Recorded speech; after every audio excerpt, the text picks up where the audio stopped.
بسم الله الرحمن الرحيم الحمد لله رب العالمين والصلاة والسلام على رسول الله وعلى آله وصحبه وسلم تسليما اللهم ارحمنا وتب علينا إنك أنت التواب الرحيم ارزقنا الصدق والإخلاص في القول والعمل. Au début du mois de Ramadan, les prédicateurs, et je l'ai rappelé dans un prêche du mois de Ramadan, le hadith du prophète alayhi salatu wa salam rapporté par Al-Tabarani nous parle des mérites du jeûne. En quelque sorte, il nous fixe une feuille de route. Le début du mois de Ramadan, Dieu nous accorde son affection, Ar-Rahman, nous purifie des effets de nos fautes et nous préserve de l'enfer. Et j'ai toujours dit que l'enfer, il est terrestre avant d'être céleste, comme le paradis. Et dans un hadith de Tabarani aussi, Allah subhanahu wa ta'ala nous dit, le prophète alayhi salatu wassalam nous dit, montrez à Dieu ce dont vous êtes capable pendant le mois de Ramadan. Arullaha min anfusikum khayr. Parce qu'il est fier de vous auprès des anges. Donc après le mois de Ramadan, c'est l'heure du bilan. Iqra kitabaka kafa bi nafsika al-yawma alayka hasiba. Allah subhanahu wa ta'ala te prend comme témoin, à toi de faire ton bilan. Et si on fait notre bilan matériel, il est évident que la priorité à notre bilan spirituel. Parce que ce qui importe, c'est notre vision théologique du jeûne. Excusez-moi, au risque de vous lasser, il faut réduire la dimension des fitr, des rites. Parce qu'aujourd'hui, ils ont pris une ampleur qui étouffe cette religion, qui nous fait perdre la finalité et l'esprit. C'est que Cheikh Tarq appelle la pédagogie de l'essentiel. Comme la compréhension des compagnons. Peu de rites et la profondeur. Ce qui m'intéresse, bien sûr, il faut respecter le rite du jeûne du mois de Ramadan, qui est très simple, mais quelle est la finalité? Quel est l'objectif fixé par le prophète alayhi salatu wassalam? Est-ce que j'ai eu l'affection de Dieu après le mois de Ramadan? Est-ce que Dieu m'a purifié des effets de mes fautes? Est-ce que je suis préservé dans l'enfer terrestre et céleste? De faire mon bilan pour voir si mon jeûne est accepté. Dieu accepte ceux qui sont proches de lui. Est-ce que le jeûne m'a approché de Dieu? Une approche métaphysique, par la proximité de l'âme.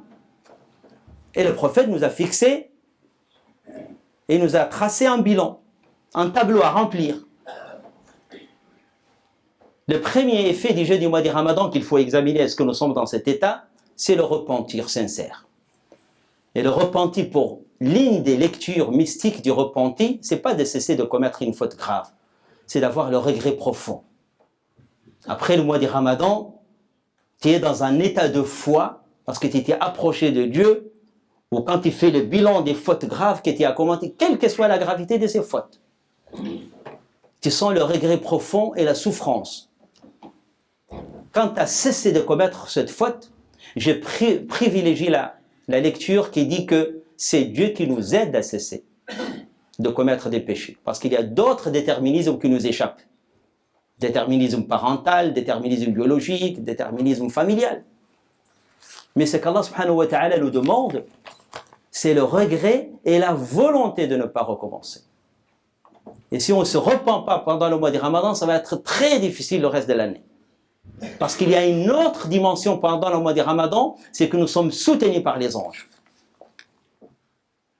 Et la présence des anges dans notre vie est quelque chose de très important dans la vie d'un musulman. Parce que nous sommes dans une société sécularisée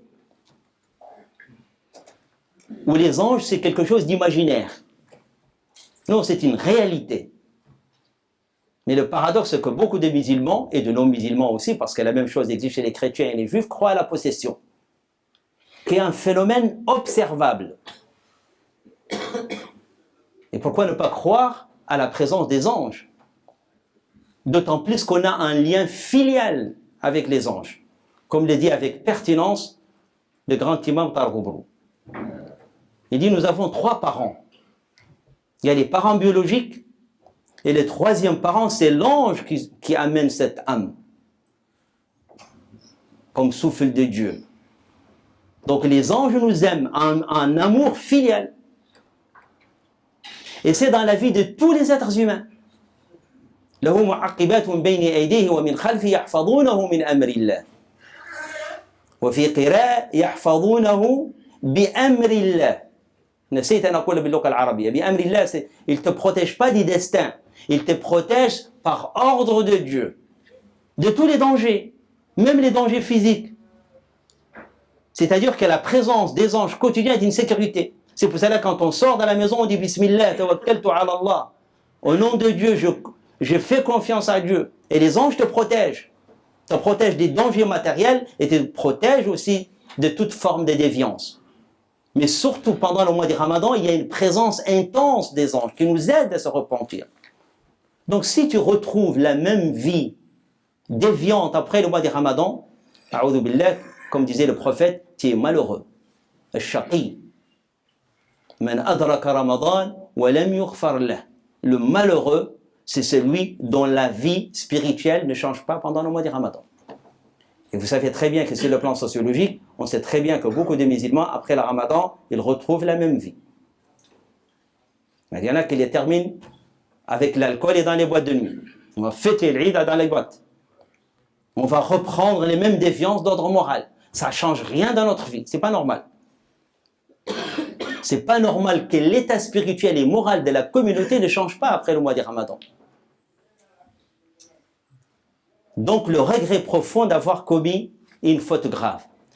Le deuxième signe que Dieu a accepté notre jeûne, et l'acceptation veut dire l'effet du jeûne sur notre comportement. Le Ramadan, c'est l'école de la morale, de la maîtrise de soi, de la maîtrise de la colère, de la maîtrise des passions. J'ai dit ça parce que nous vivons dans une société qui stimule pas simplement les désirs, société de consommation, mais elle stimule même les passions de colère, de jalousie, de compétition. Ça fait peur. Je ne sais pas si vous avez vu aujourd'hui le journal Libération. Il y a tout un dossier sur les violences conjugales.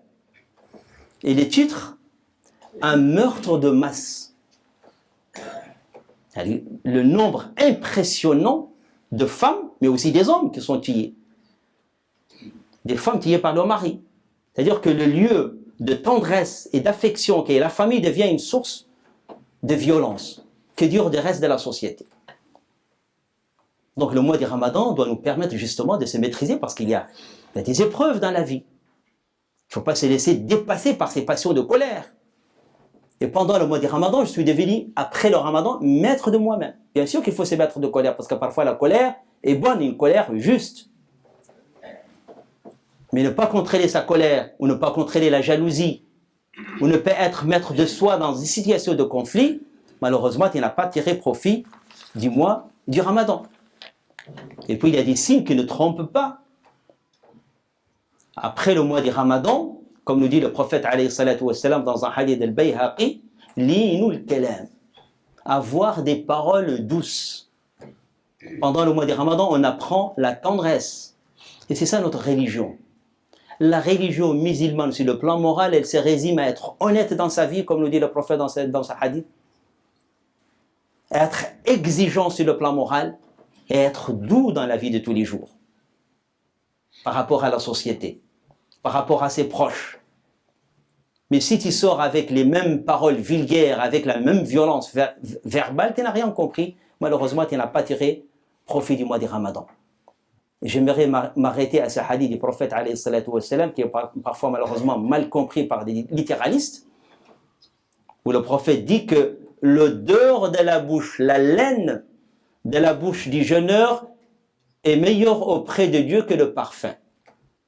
Il ne s'agit pas de ne pas se brosser les dents, au contraire, c'est une métaphore, parce que Dieu est beau et aime la beauté, aime le parfum, aime qu'on se brosse les dents. Mais le parfum ici, c'est Dieu, normalement le jeûneur, sa parole est comme le parfum. Il ne fait que le bien. Et puis, troisième effet du jeûne, et si on n'a pas ce sentiment, notre jeûne n'a pas eu d'impact, c'est être sensible vis-à-vis des souffrances des gens. Que ce soit d'ailleurs la misère matérielle ou la misère, surtout la misère morale. Il y a beaucoup de gens qui souffrent dans cette société, non pas matériellement, mais psychologiquement. Et c'est ça, cette visibilité de l'islam, être proche des gens qui souffrent, de la compassion. Et c'est ça le sens des zakat ou le fitr. Après le jeûne du mois de Ramadan, alhamdoulilah, vous étiez nombreux, que Dieu accepte votre jeûne, à donner l'aumône de la fin du mois de Ramadan, zakat ou le fitr. Et là aussi, il faut réduire les questions canoniques. Que vous la donnez au début, ou au milieu, ou à la fin du mois de Ramadan, peu importe, c'est Shafi'i, on peut la donner à tout moment. Du début du mois de Ramadan à la fin, même s'il est préférable de le donner le jour de l'Eid. Mais ce n'est pas ça le plus important. Tu respectes la vie que tu veux encore une fois. Mais qu'est-ce que signifie Zakatul Fitr? Qu'est-ce que signifie être purifié par cet aumône? C'est créer chez toi cette sensibilité vis-à-vis des pauvres, vis-à-vis des nécessiteux. C'est ça le plus important. Si tu sors du mois de Ramadan, tu n'as pas ce sentiment, malheureusement, tu n'as pas tiré profit du mois de Ramadan. Et là, on fait les bilans.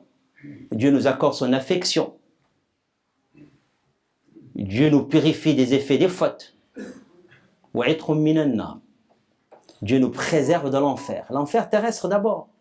Ou le paradis terrestre, parce que pendant le mois de Ramadan, on ressemble aux gens du paradis. Ils n'ont pas de rancune. Ils n'ont pas de jalousie excessive. Il n'y a pas de conflit dans le paradis. Il n'y a pas de rivalité. Salam. Il n'y a que la paix. Donc on peut vivre le paradis sur terre. Et c'est là où le prophète alayhi salatu salam nous dit que le jeûneur a deux joies. La joie après la rupture, une joie essentiellement spirituelle et morale. Et la joie de rencontrer Dieu et de l'aimer. C'est pour cela, après le jeûne du mois de Ramadan, l'élan se poursuit par les 6 jours de Shawwal pour atteindre un autre niveau de foi beaucoup plus élevé, qui est Hubbullah, que Dieu t'aime. Parce que c'est une nafila, tu fais plus que la Ramadan. Tu fais les 6 jours. Et à force de faire des actes d'adoration supplémentaires, Dieu t'aime. J'ai commencé le mois de Ramadan avec ce beau tableau du peintre français converti à l'islam Diné, Étienne Diné. Rappelez-vous, au début du mois de Ramadan, pour commenter le début du croissant et le début du Shawwal, pour exprimer la joie de rencontrer Dieu.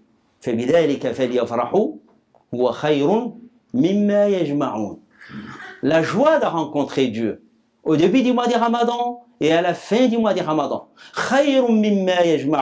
C'est mieux que toutes vos richesses matérielles. Parce que la richesse de l'homme de foi, c'est d'abord cette rencontre avec Dieu. De renouer avec Dieu après les péchés. Quant au matériel, il est donné à n'importe qui. Comme disait le prophète alayhi salatu wassalam. La richesse matérielle est symbolique, Allah il la donne à n'importe qui. Que tu sois musulman ou pas musulman, il suffit d'agir. Mais la richesse de la foi, elle est accordée aux amis de Dieu, à ceux qui sont proches de Dieu.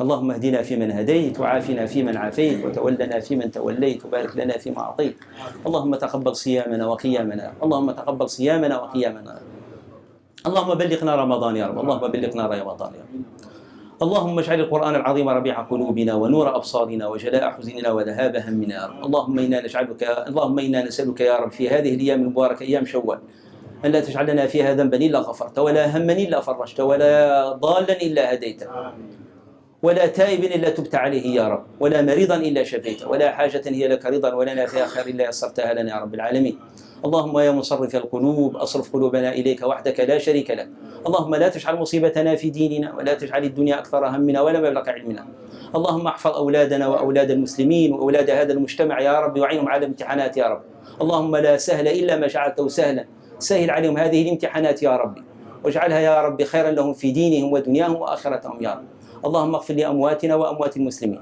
واشف مرضانا ومرضى المسلمين وارفع البلاء عن المسلمين في كل مكان وارفع البلاء عن هذه البشرية يا رب واحفظ هذا البلد يا رب واجعله بلدا آمنا يا رب اللهم اغفر لأمواتنا وأموات المسلمين واغفر لنا وارحمنا إذا صرنا إلى ما صاروا إليه إن الله وملائكته يصلون على النبي يا أيها الذين آمنوا